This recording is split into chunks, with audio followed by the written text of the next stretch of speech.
بسم اللہ الرحمن الرحیم۔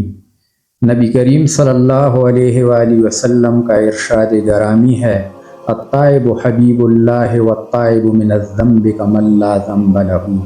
توبہ کرنے والا اللہ تعالیٰ کا دوست ہے، اور توبہ کرنے والا ایسا ہے جیسا کہ اس نے گناہ کیا ہی نہیں۔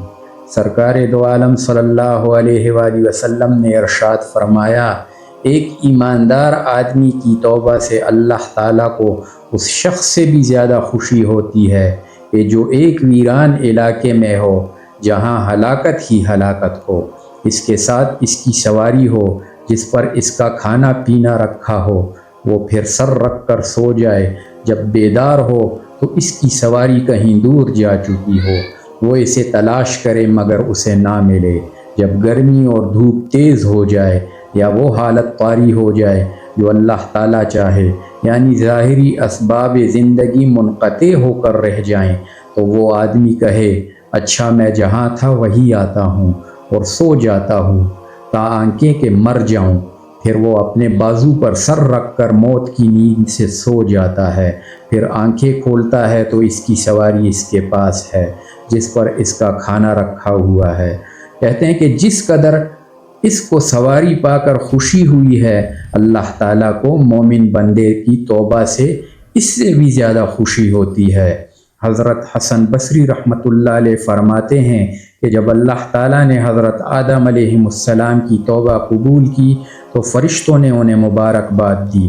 حضرت جبرائیل، حضرت میکائیل علیہ السلام بھی تشریف لائے، انہوں نے کہا، اللہ تعالیٰ نے آپ کی توبہ قبول فرمائی، آپ کی آنکھیں ٹھنڈی ہوئیں۔ حضرت آدم علیہ السلام نے فرمایا، اے جبرائیل، اگر اس توبہ کے بعد سوال پیدا ہو تو میرا مقام کہاں ہے؟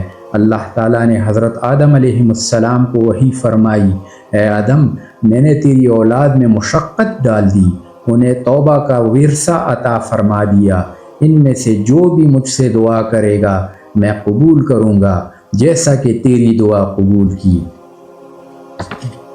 حضرت ابو اللیث سمرقندی رحمۃ اللہ علیہ فرماتے ہیں کہ حضرت عمر رضی اللہ تعالیٰ عنہ ایک مرتبہ جناب رسول اللہ صلی اللہ علیہ وآلہ وسلم کی خدمت میں روتے ہوئے حاضر ہوئے، اور جناب رسول اللہ صلی اللہ علیہ وآلہ وسلم نے فرمایا، اے عمر کیوں روتے ہو؟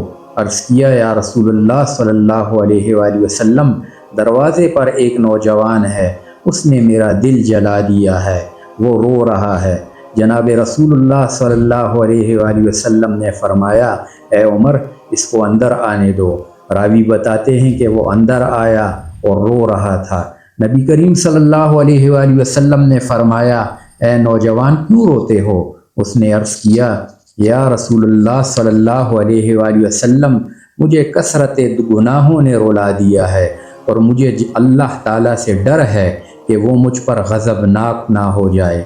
جناب رسول اللہ صلی اللہ علیہ وآلہ وسلم نے فرمایا، کیا تم نے اللہ تعالیٰ کے ساتھ شرک کیا؟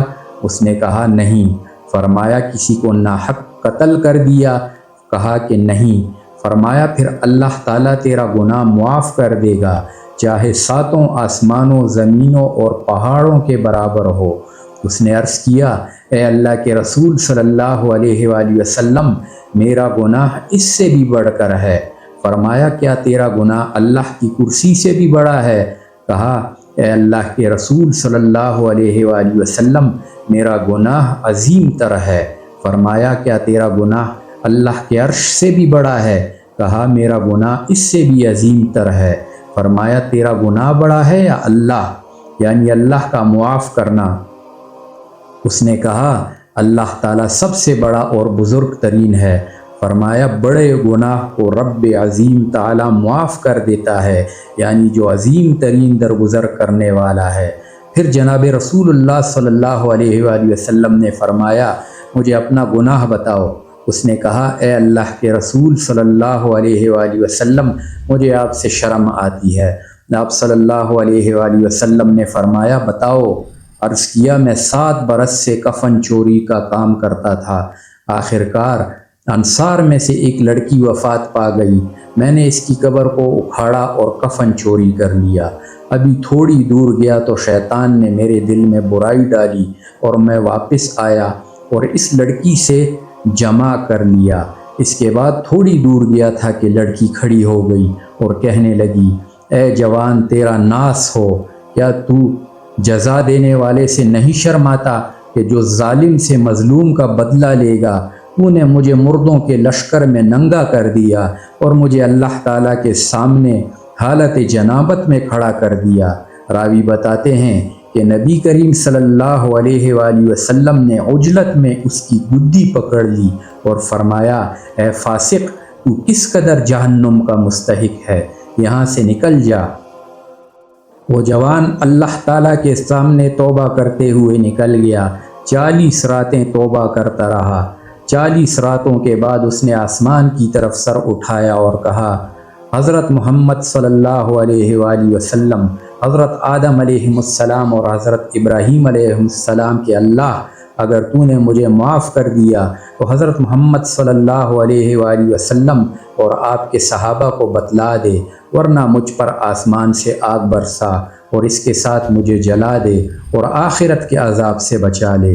راوی بتاتے ہیں کہ حضرت جبرائیل علیہ السلام نبی کریم صلی اللہ علیہ وآلہ وسلم کی خدمت میں حاضر ہوئے اور کہا، اے محمد صلی اللہ علیہ وآلہ وسلم، آپ کا رب آپ کو سلام کرتا ہے اور فرماتا ہے کہ کیا آپ نے مخلوق پیدا کی؟ آپ نے فرمایا، نہیں، بلکہ اس اللہ تعالیٰ نے پیدا کیا اور ان کو پیدا کیا اور روزی دی۔ حضرت جبرائیل علیہ السلام نے عرض کیا، اللہ تعالیٰ فرماتا ہے، میں نے اس نوجوان کی توبہ قبول کر لی۔ حضور صلی اللہ علیہ وآلہ وسلم نے اس نوجوان کو بلایا اور اسے خوشخبری دی کہ اللہ تعالیٰ نے تیری توبہ قبول کر لی۔ ایک اور واقعہ بیان کیا جاتا ہے کہ حضرت موسیٰ علیہ السلام کے زمانے میں ایک آدمی توبہ پر پختہ نہیں رہتا تھا، جب بھی توبہ کرتا توڑ دیتا۔ 20 سال تک اس کی یہی کیفیت رہی۔ اللہ تعالیٰ نے حضرت موسیٰ علیہ السلام کی طرف وحی کی کہ میرے بندے سے کہو میں اس پر غضبناک ہوں۔ حضرت موسیٰ علیہ السلام نے اس آدمی کو یہ پیغام پہنچا دیا۔ وہ بڑا غمگین ہوا اور صحرا کی طرف چل پڑا۔ وہ کہہ رہا تھا، اے میرے اللہ، کیا تیری رحمت ختم ہو گئی، یا تجھے میری نافرمانی نے نقصان دے دیا، یا تیری معافی کے خزانے ختم ہو گئے، یا تو نے بندوں پر بخل کیا؟ کون سا گناہ تیری قدیم صفات اور عفو و کرم سے بڑا ہے؟ کمینگی تو میری صفات حادثہ میں سے ہے۔ کیا میری صفت تیری صفت پر غالب آ گئی؟ جب تو اپنے بندوں سے رحمت بند کر دے گا تو وہ کس سے امید رکھیں گے؟ اگر تو نے انہیں رد کر دیا تو وہ کس کے پاس جائیں گے؟ اگر تیری رحمت ختم ہو گئی اور مجھے عذاب دینا لازم ہو گیا تو پھر اپنے بندوں کا عذاب مجھ پر کر دے، میں اپنی جان کے بدلے اس کے بدلے میں پیش کرتا ہوں۔ اللہ تعالیٰ نے فرمایا، اے موسیٰ، اس کی طرف جاؤ اور کہو کہ اگر تیرے گناہ زمین کے برابر بھر جائیں تب بھی تجھے بخش دوں گا، کیونکہ تو نے میرے کمال قدرت اور کمال عفو و رحمت کو جان لیا۔ وآخر دعوانا الحمد للہ رب العالمین۔